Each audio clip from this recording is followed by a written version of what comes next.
Thank you. Unbelievable. All over this happens. If it's okay, I'd like to have a moment of silence for the victims of the Paris attacks, please.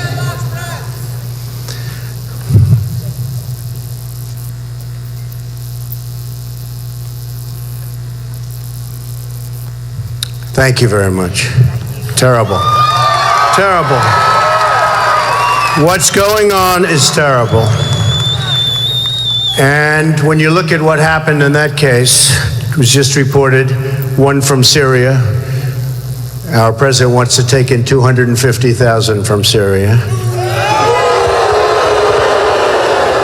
I mean, think of it, 250,000 people. And we all have heart, and we all want people taken care of and all of that. But with the problems our country has, to take in 250,000 people, some of whom are going to have problems, big problems. And when you look at Paris, you know, the toughest gun laws in the world, Paris. Nobody had guns but the bad guys. Nobody. Nobody had guns. And they were just shooting them one by one.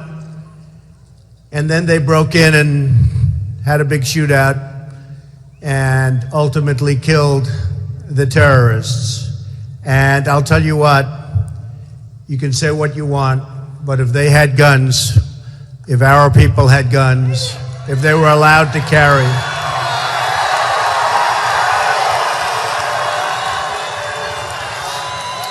it would have been a much, much different situation. I hear it all the time. You know, you look at certain cities that have the highest violence, the highest problem with guns and shootings and killings. Chicago, as an example, toughest gun laws in the United States. Nothing but problems. So our country better get smart, because we're not smart right now. And I don't know if you noticed, but for 2 years I've been saying, bomb the oil fields, right? Because that's the source of their wealth. That's the source of their wealth. For 2 years we've been saying it, bomb the oil fields. And it's such a disgrace. So yesterday they started. Everyone would say, oh, that's a terrible thing that Trump said. He's so harsh. I always say, Jeb Bush would say, my tone, my tone. It's unbelievable. The other day I made a speech. The people in Iowa, they loved the speech. They loved it. And I talked about the deficiencies of some of the candidates. And the newspapers say, oh, it was ranting, raving. I don't rant and rave. He was so horrible in terms of what he said about, I said the truth. I didn't say anything. In one case, I said what that particular person wrote about himself. It's true. It's true. And they said he was so harsh. It was a terrible thing he said. I said what he wrote about himself. It's incredible how dishonest the press is. It's incredible. It's incredible. Absolutely incredible. I wanted to, you know, we're going to be talking about the wall because we're going to build a wall. It's going to be a big wall.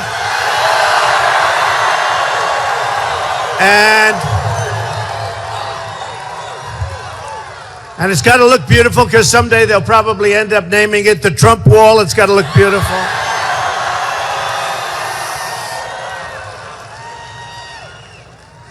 And people will come through the openings in that wall, and we'll have a few of them, and they'll come in, and they're going to come in legally into our country, and that's what we want. And people that are here illegally are going to have to go, and you know what? Someday they'll come back, and they'll come back through the legal process, and that's what we all want. And I just want to say, because I'm going to bring some very, very special people on stage, but I just want to say that when I announced that I was going to run for president, I made some statements that were very strong, but very true, very true. I talked about illegal immigration, And I took a lot of heat that first 2 weeks, and then people found out I was right. And I will tell you, it's become a very big subject in this country. It's costing us $250 billion a year. Nobody knows that. Nobody talks about that. We'll talk about China, we'll talk about trade, we'll talk about a lot of things later. But it's costing us at least $250 billion a year. Tremendous problems, tremendous crime, and nobody disputes it. When I said it, they all said, oh, that's terrible. Tremendous crime. And you know what? We're going to straighten it out, and we're going to have a country again. We're going to have a country again. And we're going to have borders, because without borders, you don't have a country. We don't have a country. We have border patrols that are great people. I met them. I was in Laredo, Texas, and I met the Border Patrol people. They're fantastic people. They want to do their job. They're told to stand down. They use that expression with me. Stand down. And we want you not to do, and these people are walking right through, and they're standing down. They're holding their weapons. They're holding everything. They're amazing men and women. Stand down. People walk right into the country. And you know, in other countries, you can't do that. By the way, in Mexico, and I love Mexico. It's a great place. They have strong leaders. They have smart leaders. They have smart people. If you want to become a citizen of Mexico, it's the hardest country in the world just about to become a citizen of. But over here, come on in, folks. We're a bunch of dopes. Come on in. Come on in. Come on in. You know the whole thing about the anchor babies. You have a woman, she's pregnant, walks onto the United States, has the baby. We take care of the baby for the next 85 years. So, not going to happen. And I was right about it. 14th Amendment doesn't say that. You walk in illegally, you have a baby, the baby doesn't stay. And they said, oh, you need a whole new constitutional amendment. It would take years and years and could never be gotten. You don't need that. You know that. I turned out to be right. The great legal scholars have said he's right. So you don't need it. But before we go further, I just met these people backstage, and they've been very nice to me because I've been very nice to them, because I've been saying what's been going on. And there are many others that I've met. This is a few. The Remembrance Project, where people's loved ones were killed by illegal immigrants, people that were here, violently killed. One of the men, I became sort of a friend of his, Jamil. He had a son, young football player, good. He was applying to Stanford. He was a quarterback. Great kid, never had a problem in his life. A great young man. And he went to the deli, and he came back home, and he was violently shot in the head many times. And his father heard the shots outside. One of the saddest stories. And he told the story. I was talking to my boy, and my boy said, I'll be home in 5 minutes, Pop. I've got you a sandwich from the deli. And he's walking home, and the father, Jamil Shaw, the father heard shots right outside. And it was a guy shooting his son in the head. And then his son laying on the ground is like this. And he shot him through the hand with the .45, which is obliterated his hands, everything. Killed instantly. And the father lay down on the sidewalk, couldn't believe what happened. Couldn't believe it, said this couldn't happen. And he's just a great guy, and he's not here today, but other people are. And I'd just like to bring them, the Remembrance Project. These are amazing people. Come on up stage, folks.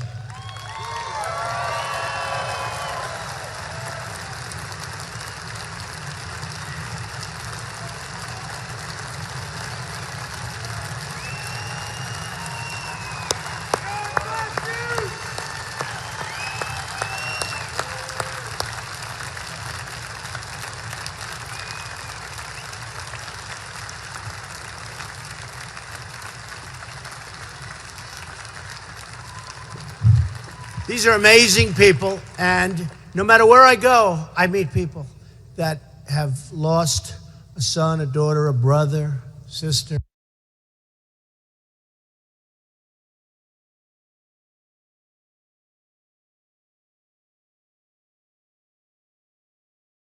Their mothers, and so many. Recently in California, we had a veteran, a 66-year-old veteran.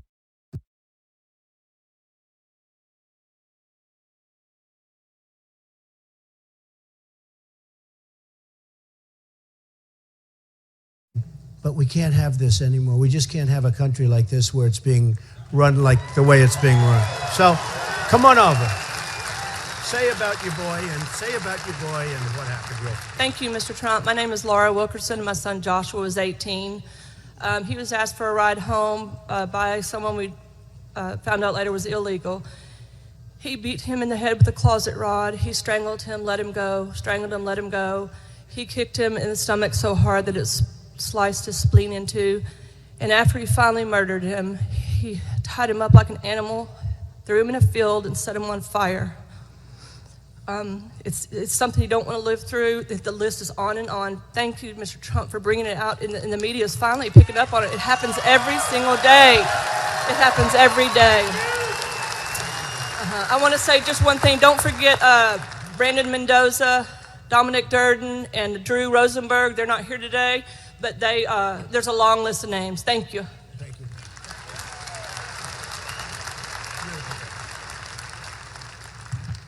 Hi, my name is Carrie Ruiz, and my husband Lou and I, this is our daughter Felicia. She was murdered by an illegal alien in '99. She was ambushed, beaten, her throat was cut, and she was stabbed over 39 times. And we have been 16 years trying to catch this, her fugitive, and he's hiding in Venezuela. We know that much, and they refuse to let us have him. They know he's wanted for murder in the United States, and we just hope that someday the U.S. Marshals will be able to bring him out. Marshal Cameron Welch is the marshal on our daughter's case.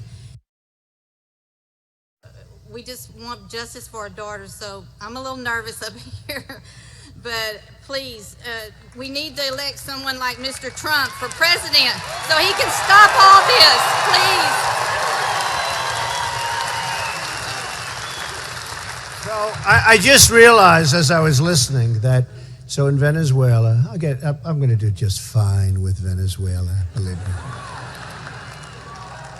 If I win, we will get him out fast, believe me.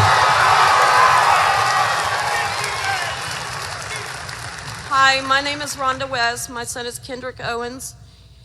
He was killed March 6, 2010 by an illegal immigrant and drunk driver while he was walking down the road with his best friend.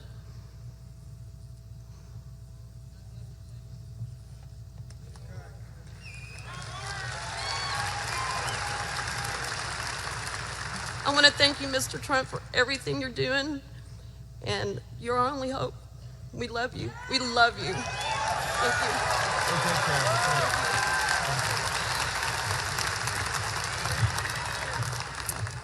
My name is Debbie. My brother David was killed in March by a drunk illegal immigrant. It was a hit and run.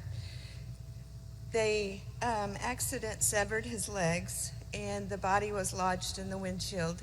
The driver dumped the body in an apartment parking lot and then drove away and tried to run from the police. They did catch him, and we did have a trial, but he's serving 10 years probation.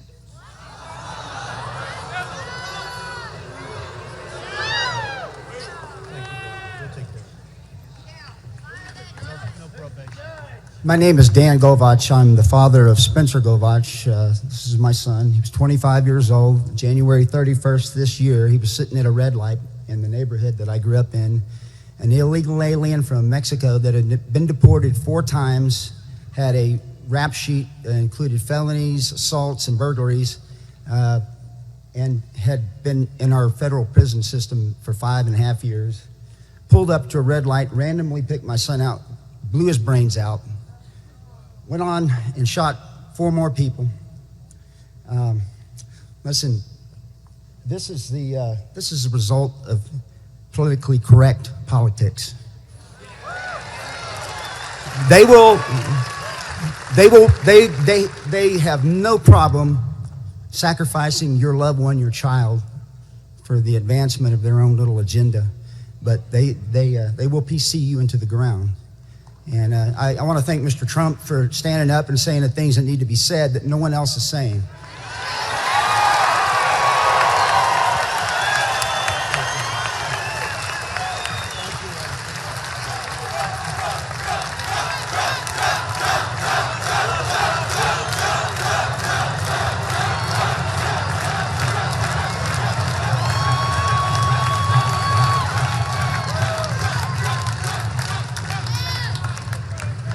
You don't see that. You don't read about it in the papers.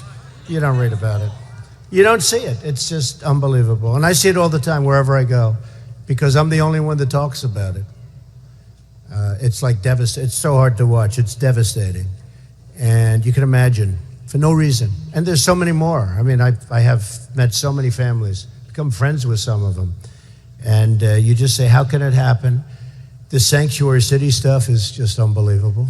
It's unbelievable. It's unbelievable that we can allow it to happen in this country. Is unbelievable. You look at San Francisco with Kate, same thing, shot in the back.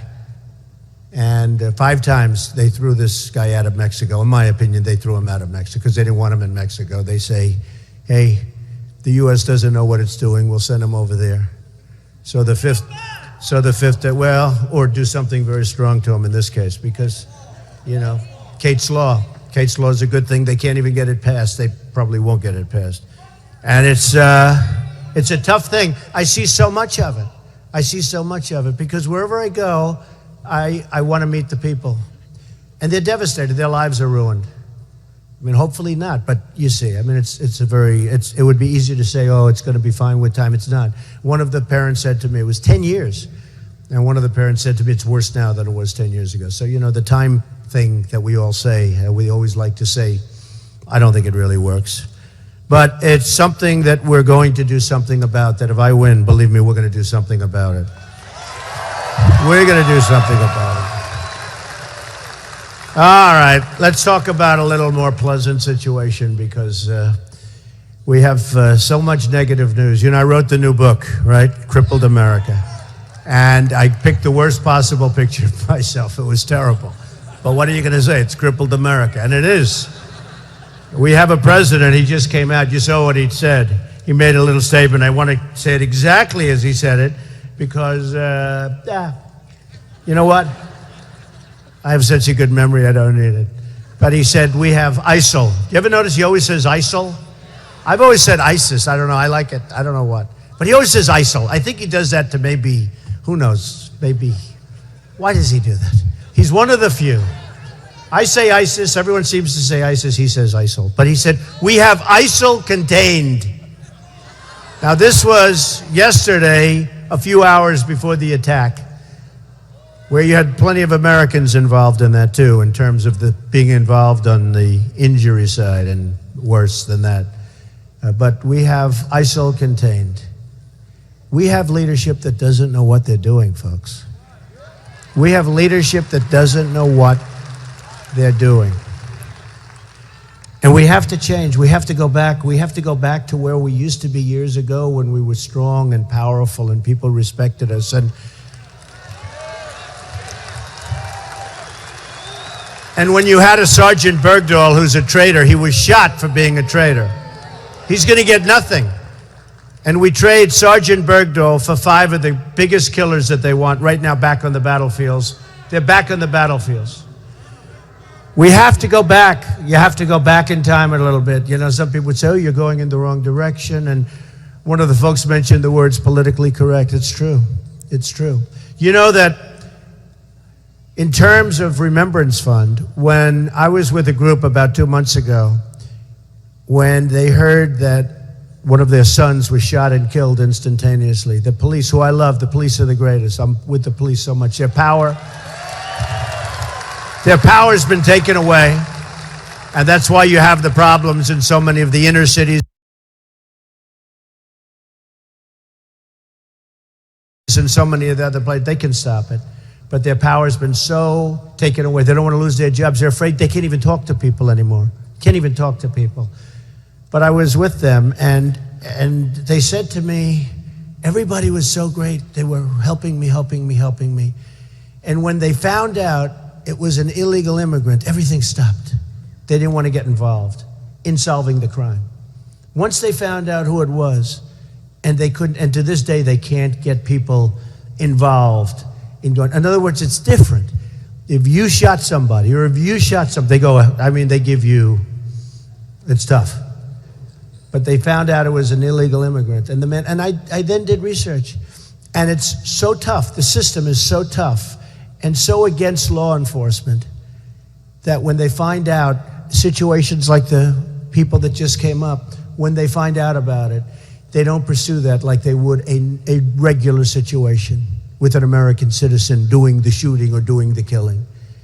And nobody knows why. I think I know why. I think probably because the process is so horrendous that they can't. Maybe they're afraid to get involved because they want to keep their jobs. Who knows? But it's very, very sad. So we're doing really well, amazingly well. The Reuters poll yesterday came out. You saw that. That was great. Trump at 34%. Great. Carson at 19%. Rubio at 9%. And Cruz at 7%. He's been very nice to me, by the way, Ted Cruz. He has been.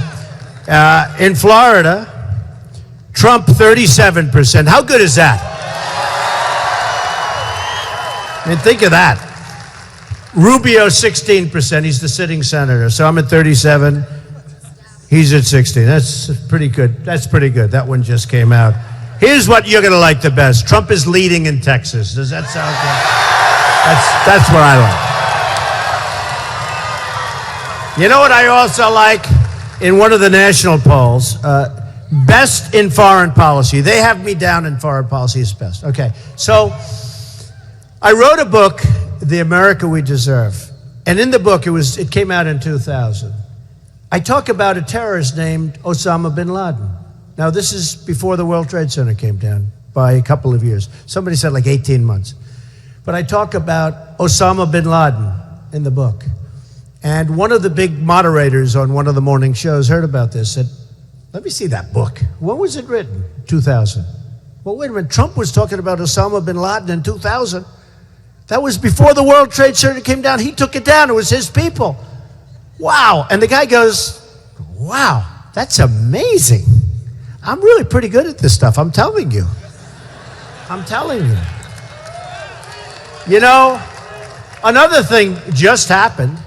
And that's the oil. You know the way I've been saying, go after the oil, go after the oil. And everyone's saying, you can't do that. You're going to hurt the infrastructure of the oil.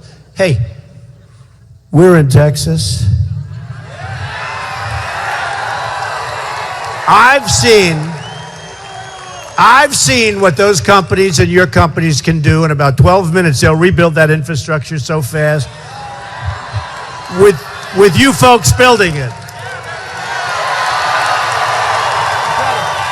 It's incredible.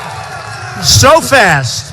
They'll build it so fast and so good. Just bomb the hell out of it. And so everyone said no. Because, you know, I was seeing where they get most of their money. ISIS.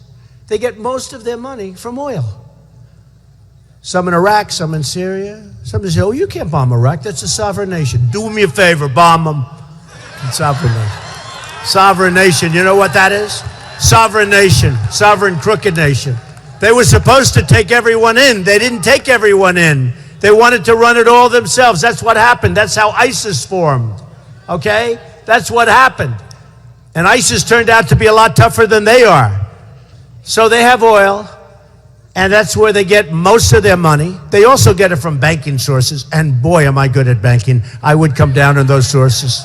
Oh.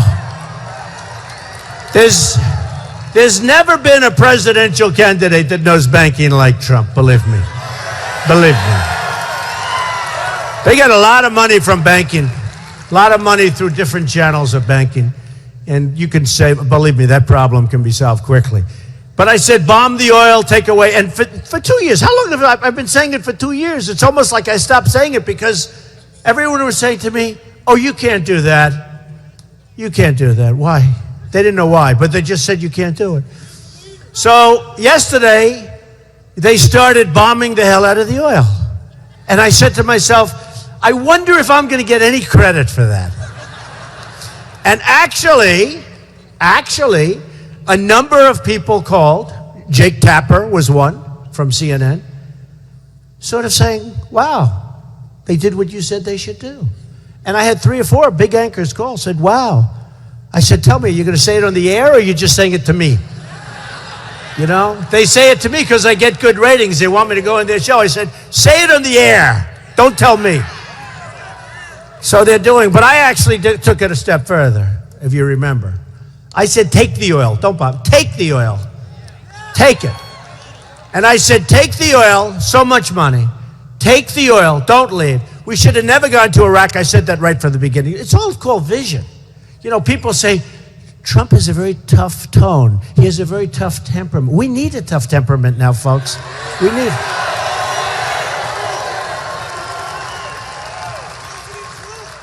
We don't need a pathological temperament. We need a tough temperament. We have to have it. But I'll tell you, we need a tough temperament.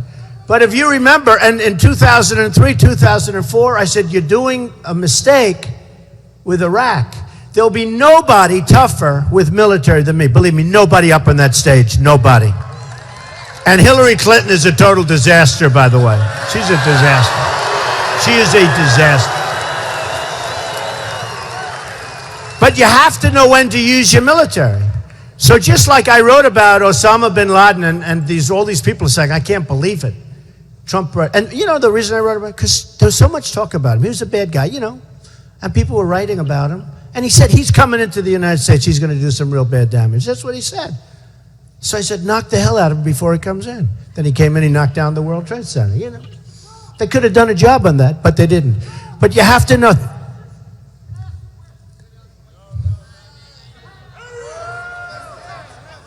I don't even know if he's a friendly guy or not, probably. But you know what? I'll tell you. So you have to know what to do. You have to know when to do it.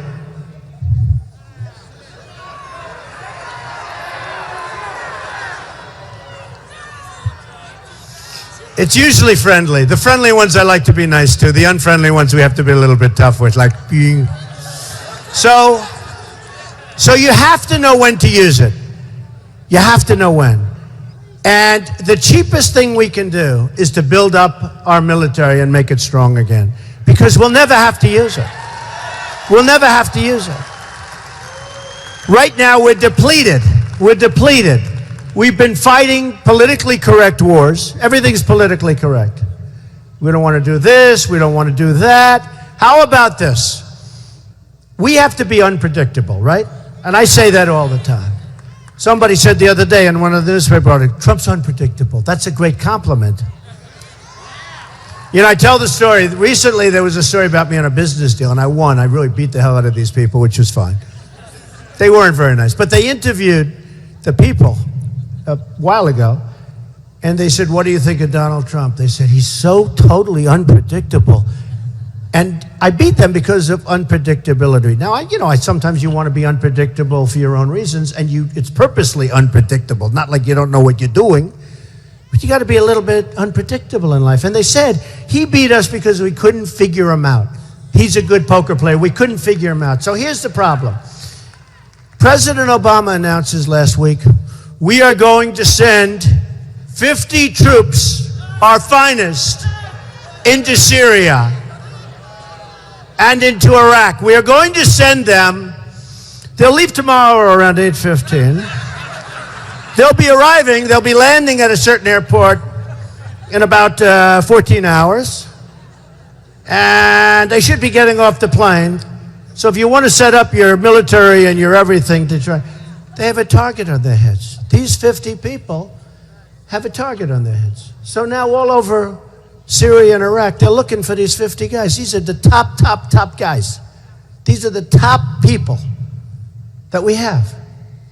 Why does he have to say that? First of all, it sounds bad to say 50, because 50 sounds like 50. So he didn't even get good publicity. It's sort of like either you do it or you don't do it, right? But But these are 50 of our absolute finest. Why does he have to say that we're sending them? Why couldn't he just send them? And they go there quietly, and they do their job, and there aren't people looking because nobody knows they're there. He is so bad. He is so damn bad. It's like we shouldn't have been in Iraq, and I should get points for vision because I'm the only one on the stage. Now, I'm not a politician, thank goodness, although now I am. But I said don't be there. That was a long time, Reuters, a long time ago. They sent a delegation to the White House because I was getting so much publicity on it to try and convince me. I said, but you know, the problem is you're going to destabilize the Middle East. You have Iran and Iraq that are the same in terms of strength, and they fight all the time. These people fight. That's what they want to do. They want to fight. What the hell are we doing? They fight. Iran goes this way. 4 years later, Iraq pushed them this way. Bing, bong, back, forth, for decades.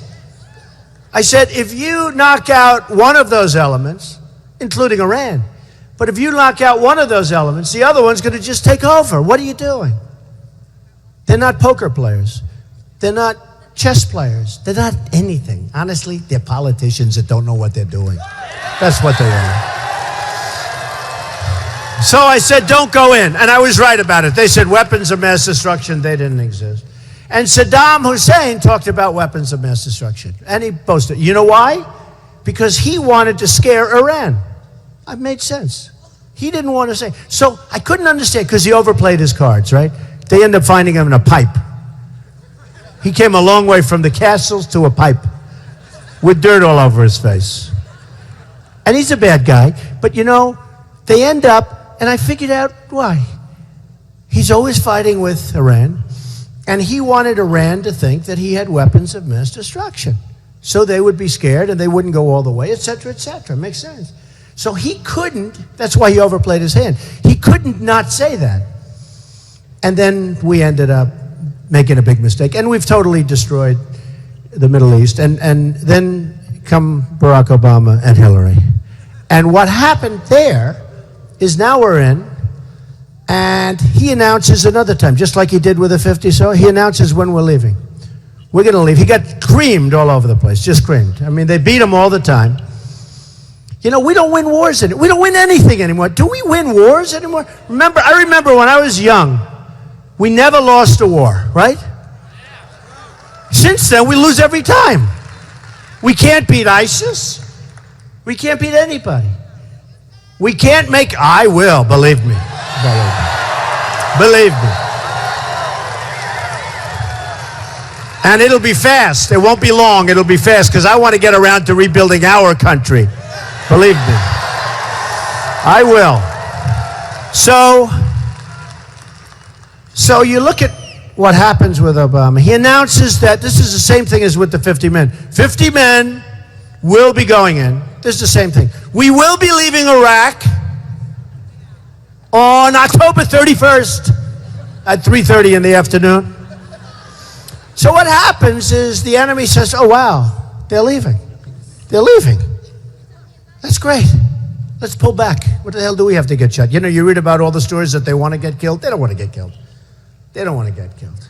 And their families, they don't want their families killed, folks. Remember that. They don't want their families killed. But they don't want to get killed. So they pull back. Obama leaves. Now we've spent in Iraq $2 trillion, thousands of lives, wounded warriors all over the place who I love, and we're going to take care of because they're not being taken care of.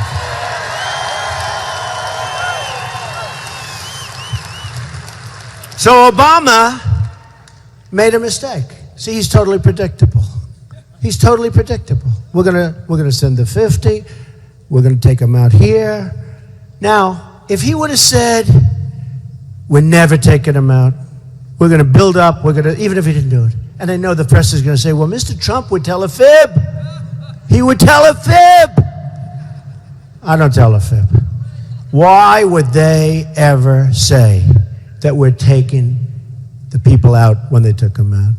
So now the enemy would say, if it were me, I would say, we're not going anywhere, fellas. You're going to suffer for the rest of your lives, and your children, your grandchildren, everybody. And they're going to say, oh man, this guy's frickin' crazy. We give up. We give up.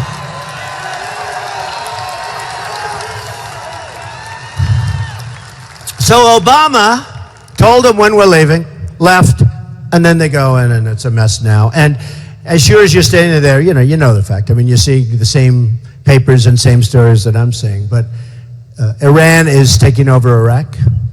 ISIS is taking much of the oil, which finally we're bombing, okay? We should have kept it, but finally we're bombing. We only did half, because mine was to keep. Mine was to bomb it and keep it, okay? Now we're bombing it, and somebody else is going to get it. All right, so sad. So pathetic.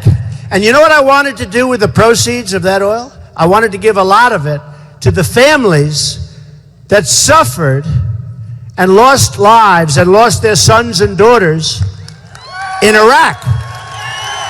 I wanted to give a lot of it. And by the way, if you gave each family $1 million or $2 million, that's peanuts. You'd have so much money left over. Give them more than that. But you could give them a lot of money because they suffered. And what do we have for it? What do we have for it? So I was going to give, and this was another thing. People said, oh, well, you can't do that. Of course you can. You can do anything. You can do whatever you want to do. You can do anything. You can do anything. And I wanted to give that money, a lot of it, to the families that lost sons and daughters, and to the wounded warriors who don't have arms and legs, and they're braver than all of us put together. Wanted to do it. So anyway, so just to finish off, so the polls. So they said best in the military and foreign policy. That was a great honor for me, because a lot of people think that I'll be the best in jobs by far. I will be the greatest that God ever created, believe me. I'll be good. And they have me best in the economy, not like by 1 point, by like 50 points. On one of them, I think I was at 72, and number 2 was at 9. That's a big difference. And they have me by far best in leadership. So I said, look, if I'm best on military and foreign policy, if I'm best on leadership, if I'm best on the economy, what are we having an election for? Let's go. Right? You know, a couple of things about the campaign. The one thing they did say, I'm not as nice a person as some of the other people. And I told a woman, and I actually am a nice person, but I told a woman who said that. She said to me, Mr. Trump, I'm voting for you, I love you, but are you nice enough to be president? I said, let me tell you something, ma'am. I'm glad you voted for me, and I am a nice person. Believe it or not, I'm a nice person.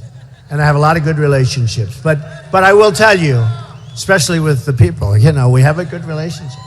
But I will tell you this, I really believe it doesn't matter, because I think this is going to be an election based on competence. We need somebody competent. Really competent. And I'm really competent. And we need people that are, like Carl Icahn endorsed me, the great businessman. He's worth a fortune. He's a great negotiator, one of the great negotiators. Other people are endorsing me, the biggest businessmen. Some of them are endorsing me, don't even like me, but they know I'm really smart. I do what I do. I built this incredible company. Remember when I filed the papers, everyone said, oh, he'll never run because maybe his company's not as big. Well, it turned out to be much bigger, much better, much stronger. They can't believe it. You never heard anything about it since I filed. They were down there, hundreds of them, looking over the papers. Oh my God, he's really much bigger than we ever thought. He built an unbelievable company. They were down there. They say more people were down looking at those papers. Almost 100 pages of financials. An incredible company, very low debt, tremendous cash flow. The press was devastated. Right, fellas? Were you devastated? They were down. They were devastated. And I tell you that not to brag about my company, because it's a private company. Nobody knows what I have. It's a private company. It's beautiful. That was really a big opening for me. I mean, for me to run for president, it's not an easy thing. All my life I've heard, if you're a very successful person, you can't run for president. I understand what it means, because they make you, they lie, and they cheat, and they're dishonest. You know, many of them. Many of them. I had a story recently where I went up in the polls, I'm leading by a lot, and the story was, when will Trump leave the race? Like, one of the commentators in the morning, good guy, Joe Scarborough, he always jokes, well, Trump went up in the polls, that means I guess he's leaving in the race. He's leaving. Let me tell you, I'm not leaving, folks, ever. I'm not leaving. Ever. I'm not leaving. We're going to win. We're going to win. I think we're going to win. But you know, these pundits who are worthless, you know, George Will, the guys, I mean, these guys they're worthless. They said, he will never run. He's got the personality of that piece of concrete. He goes, he will not run. He will not run. Then I announce I'm running. He will not file his paper. He will not file Form A. Form A is the first filing where you sign your life away. Then I file Form A. He goes, oh, well, he will not file his financials. And if he does, they will never be filed on time. Because he's probably not as rich as people think. So I was one of the only ones that filed ahead of schedule. In fact, I have to be honest, my financials are so good that I hadn't really decided on running, because it does take guts, I have to be honest. Not the kind of guts those people had who I just brought up here. Not the kind of guts the wounded warriors have and the vets have. I tell you what, I don't have that guts. Those are real guts. But it takes guts to run. It takes guts to run. But then he said, he won't file. So they turned out to be good. The only reason I talk about how good my company is because that's the kind of mentality we need running the country. That's it. That's the only reason. And I was actually, you know, they were all saying he'll never file his financials because who knows? You know, they had no idea. I was going to file them even if I didn't run. I was seriously thinking about not running, too.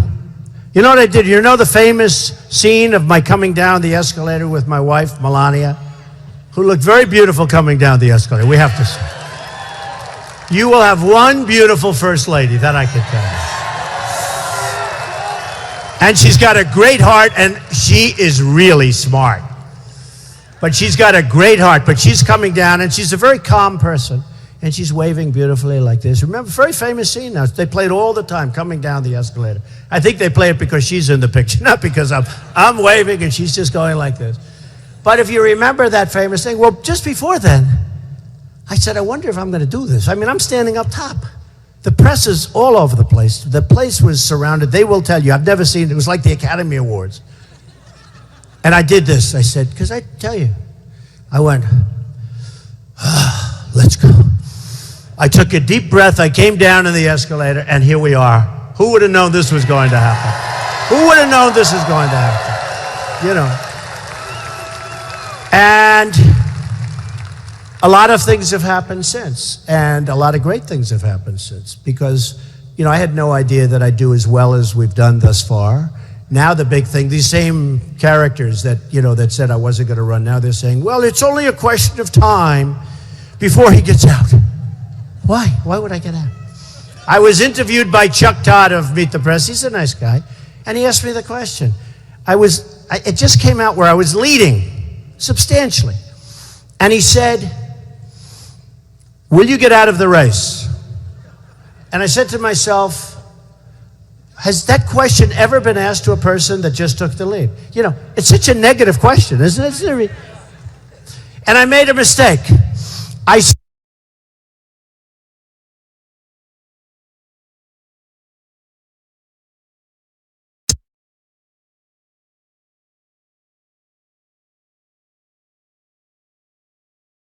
in the polls, and people didn't want to see me anymore. So you'd have 100 people show up when you used to have 1,000 or 2,000 or 5,000 like today, or you wouldn't do well. Yeah, I mean, I'm not a masochist. I think probably I'd go out. And that was a killer answer. You know why? Next day, Trump may leave the race. No, it was right. Trump. I said, I don't believe it. I don't believe it. And I remember Rand Paul, who's at like 1, No. They asked him the question, are you going to leave the race? Now, you know he's going to leave the race. Going to have to leave the race. But they asked, and I'm not knocking him, but it's political speak versus somebody that was never a politician before. I'm giving all the reasons for which I'd leave.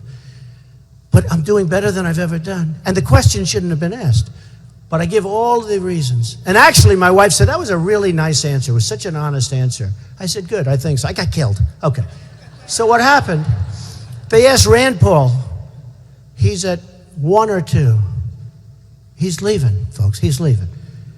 He's got to leave. Otherwise, he's not going to be senator from Kentucky. So they said, will you consider leaving the race? Absolutely not.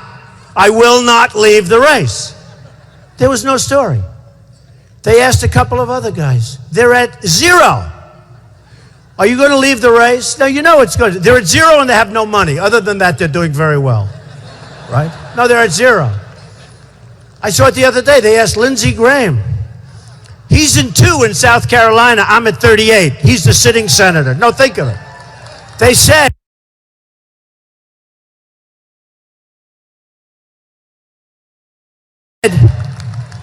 Senator Graham, are you going to leave the race? Absolutely not. I will not leave the race. And I said, that's a politician. I'm not blaming Graham. I'm not blaming Rand Paul. But there was no story. I gave an honest answer, and I end up, I will not ever leave this race, okay? Ever. I'm not leaving it. And you know what? And I'm still number 1 by a lot, so that's the reason I'm not leaving. So anyway, just a couple of things. I'm going to talk to you about a few things, and I know it's a crazy day, and with the tragedy yesterday, that was some horrible thing. I mean, people see that, and they just, it's so terrible to watch. But I love this group of people. I love this area. I know this area. I have friends here. These are amazing. These are the people. You built the country, folks. You built the country. You've done an amazing job. But just so you know, because there's been a lot of talk lately about stances on different things, without me, there wouldn't be any talk of walls. There wouldn't be any talk of immigration, illegal immigration. Those folks would not have a voice at all. They've been treated horribly. They've been treated so badly, probably worse than anybody. I mean, you see that. And because of me, and I'm very proud of it, immigration is one of the top couple of subjects, maybe the top. In a lot of people's minds, it's a top subject. And when you get to Texas, it's got to be a real subject, because you're the ones that are really... I mean, I had such a crowd in Phoenix, Arizona. They get the brunt of it. You get the brunt of it. Some people don't know it as much. But when you go to New Hampshire, you know, they have a tremendous heroin problem in New Hampshire. Tremendous. Beyond anything that you can believe. And it comes over the border. So they're all affected. Everybody's affected. When you look at the gangs in Los Angeles, a lot of those gangs are illegal immigrants. These are tough dudes. By the way, they will be out of there so fast. They will be out of there so fast. They'll be out before I start the wall. I'll be starting that wall fast. By the way, they will be out of there so fast. We have some of these tough gangs, and they're all illegal immigrants. And those guys have got, and we're not going to put them in our jails. I know a lot of people would say, we're going to put them back. We're bringing them back to the country they came for. Let them use their jails, okay? Let them use their jails. Our jails are brimming right now with people that shouldn't be in our prison system. They'll be in there for years and years and years, and we'll be paying for them. Not going to happen, folks. We're bringing them back where they came, and when a specific country sends them over to the United States because we have among the dumbest people in the world leading us, and we accept their people, okay? When they send them, they're not coming through. Not with me. They're not coming through. They're not coming through. So, in 1954, General Eisenhower, you've been reading about this. You know, nobody even knew about it until I brought it up. Is that look at a handsome beard. Look at a beard on that guy. I do that, but I probably couldn't get voted. I don't know. But it looks good. But in 1954, General Eisenhower, I like Ike. Everybody liked Ike, even though he was a general. Everybody liked him but General MacArthur. You know why? Because General MacArthur was a very special guy. Tough, a genius, the highest marks in the history of West Point. General Douglas MacArthur, good, right?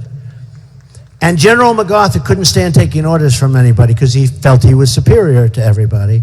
And Ike was a less than average student at West Point, and MacArthur couldn't understand it. Do you know, to this day, General Douglas MacArthur had the highest marks in the history of West Point. Pretty good. You know, I'm into the academic thing, to be honest with you. It means something, right? And he couldn't stand it. But we have MacArthurs, and we have General George Patton. Great. By the way, what do you think General Patton would do as he's listening to Barack Obama say, we are sending tomorrow morning at 9 o'clock, 50 people. He's right now spinning in his grave, and so is MacArthur. But Eisenhower was a nice man. I like Ike. That was his slogan. Like mine is, make America great again. True. Make America great again. How good is that? Is that good? Do I hit it? That hit it on the head. You know, I've had guys try and copy. Some of the people running against me use that expression. But I had legal rights to it. Do you believe how good am I at this stuff?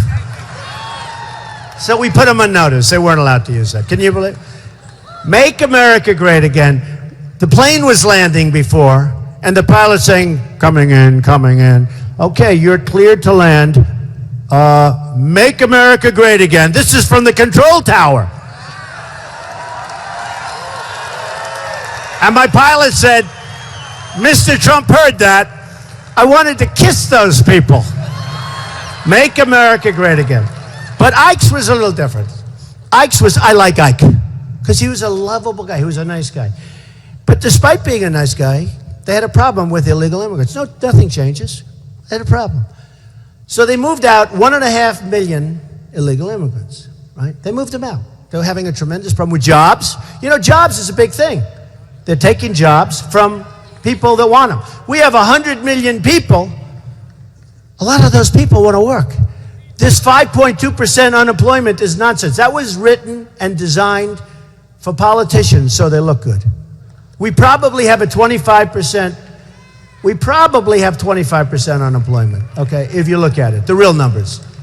Or I wouldn't be getting the crowds I'm getting, or I wouldn't be getting the responses or the polling numbers. We probably have 25% unemployment. So I like Ike. So Ike sent a smart task force, and they moved a lot of people. And they took them, and they moved them right across the border, and they came immediately back. And then they moved them again, and they came back. They say, this isn't working. They keep coming back. Then they moved them all the way south, and they never came back, you know. Now, it's rough stuff. Today, it's harder to do things like that. But they didn't even think about it. They said, no, they're here illegally. See, those days, they are here illegally. Illegally! Not legally, illegally. Everyone says to me, Bill O'Reilly the other night, he's a great guy, but he said to me, had a little argument with me. He said, the court system will take you a long time. I said, you don't understand, Bill, they're here illegally. No, but the court system. So, if somebody walks over the line, they bring them immediately back, right? Now, in our case, we don't, but you could. They walk over the line, you bring them back. Okay. So they bring them right back. So they walk over the line a year ago, you bring them back. There's no difference. If it was 3 years ago, they're here illegally. They're here illegally. And everybody said on the anchor baby, I was wrong. They said, if you have a baby here, and I discussed it. And then I turned out to be right. This is the same thing. The anchor baby, you can't have a baby here if you're here illegally, have a baby. Now, you're going to have some court cases. But believe me, I win. If I'm president, I guarantee I win. I win on the anchor baby. And I win on this too. Because no, I don't want to go through a court system every time you want to bring an illegal person out. I don't want to go. I know more about courts than any human being on earth. Okay? And I don't want to go through a court system with the lawyers and the problem. But they're here illegally. We're bringing them out. That's all. That's all. Now, let me tell you what happened with Eisenhower. Because it gets mixed reviews. Now they say, oh, it was very harsh. And I'm sure it was in some cases. But let me tell you. When they started, and this was serious. This wasn't like we're playing games like today where everything's so politically correct. You know, everyone, oh, gee, well, we can't do that. Let's do it. This was serious stuff. They moved them. And by the way, Harry Truman moved They say millions of people out. Millions. Harry Truman, before Ike. Move millions of people. Nobody talks about this. They say what a bad guy I am, how it doesn't work. It does work. It does work. And I want him to come back, by the way, just so you know. I want to make it clear. I want him to come back, but I want him to come back legally. And if we need workers for the grapes, and I'll say this, because a lot of people say the grapes are grapes, and I don't think any of you guys are going to be picking grapes, okay? I really don't think so. I want to be picking the pockets of Wall Street, but not grapes. But if we need some people, we can bring people in on work visas.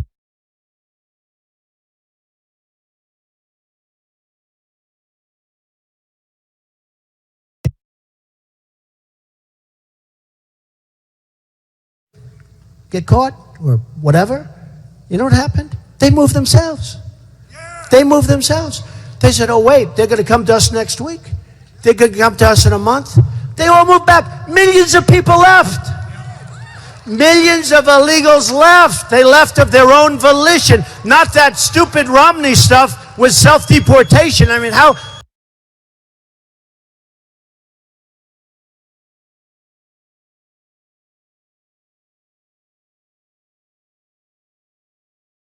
They're going to self-deport. Oh, yeah, right. Then you wonder why he lost, right, folks?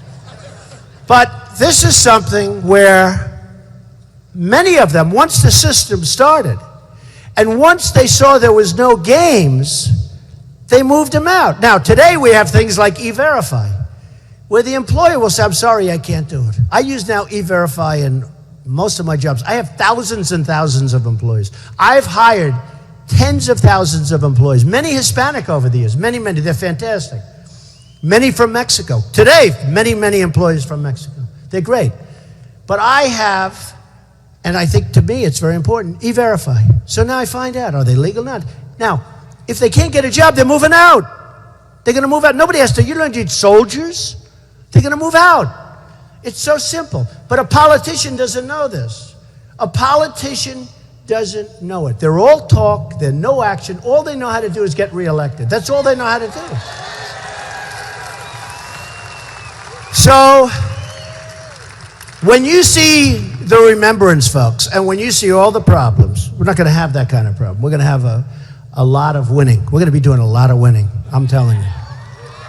We're going to win everything we start. We're going to win. Because I win my whole life. That's why it always bothers me. They say, well, Trump's had a great time, and he's done really well, but he doesn't really want to be president. Do you think he really wants to be president? No, I'm doing this for my health, okay? I came to Texas at 12 o'clock in the afternoon because I want to do this. I want the end result. Somebody said, well, why are you doing it? And I said, because I honestly believe that the American dream is dead, but I'm going to make it bigger and better and stronger than ever before. I really believe that. I really believe it. I really believe it. So if you look at Rubio, he was a member of the gang in at Bait, and Rubio wants amnesty. Give everybody amnesty. These, just so you understand, these are lightweights. These are not people that can take us to the promised land. These are not people. They're nice people. I like them very much. I stood with him the other day. Excellent person. You know, who cares? But he was a member of the Gang of Eight. The Gang of Eight, you know what that was? That was a group that just wanted people to flow in. Okay? Member of the Gang of Eight. And when his poll numbers went down, he all of a sudden became an unmember of the Gang of Eight. It's not what we need. So Rubio is weak on illegal immigration, weak on the amnesty, wants everybody to have amnesty. Can't do it. Carson, very weak on immigration. Very weak. Wants everybody to have path. He wants worse. He wants a path to citizenship for people that came into the country. Think of it. They come in illegally, now they become citizens. One of the problems with that is we have right now millions of people wanting to come into the country, and they've done it through legal channels. They've done it right through legal channels. And we've got to be fair to those people also. So, just in a nutshell on immigration, because I know how important it is for Texas, we're going to have a wall. It's going to be a great wall. It's not going to be a wall that people can walk over, climb up. This is going to be a serious wall. and it's going to be built at the right cost. Mexico is going to pay for the wall, believe me. No, they're going to pay for it. They're going to pay for it. We're going to get the bad ones out really fast. I mean, so fast. And the rest is going to have to happen. And everyone's going to be happy in the end. People are going to be happy. We're going to have jobs. We're going to do a great job. And we're going to be fair. And we're going to do it with a very, very big heart. It's going to be done humanely. Remember that. It's going to be done humanely. So just to finish off, I wanted to really harp on that a little bit, the immigration, because it's so important and such a big factor. And it's become such a big factor in the race. I'm proud of it. But we are going to negotiate great deals. I mentioned Carl Icahn before. I'm going to use the smartest. We have the smartest people. We have the best people. We have the best minds. We have the best business minds. We don't use them. We use political hacks. We use people that put money into a super PAC, and they end up getting jobs because they gave a couple of bucks to a super PAC. And the super PACs, by the way, I don't have super PACs. I said I don't want any super.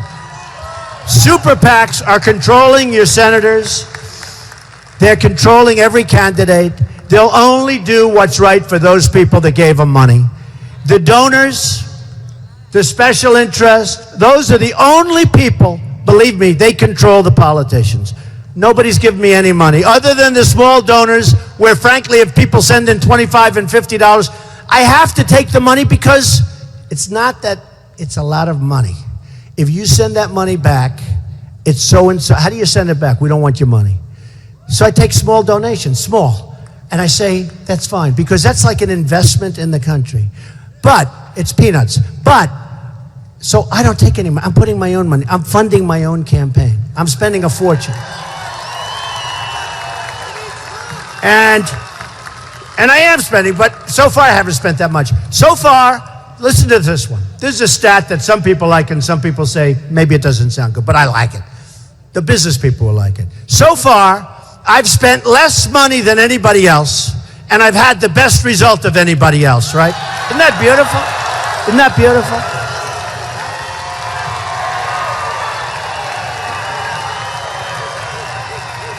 Less money and the best result. And that's what I like. And wouldn't it be nice if we could do that with a country? We spent less money, and we have in education, we spend more money than any other country by double and triple per pupil.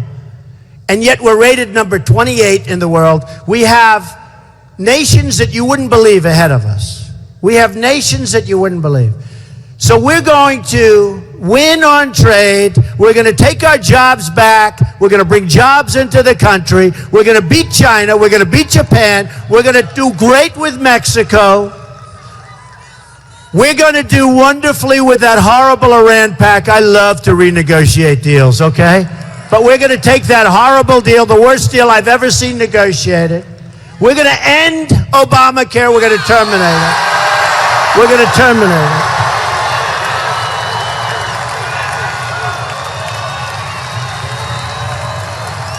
We're terminating Obamacare. We're going to replace it with something that's far better, far less expensive for you and for the country. We're going to replace it with something that's really good. And the insurance companies will not like me because right now they are making a fortune. And your rates your premiums are doubling and tripling. They're doubling and tripling. They're going up 45, 55, 60%. Nobody knows what's happening. The insurance companies, they backed Obama. They're making a fortune. I couldn't care less about the insurance companies, okay? Couldn't care less.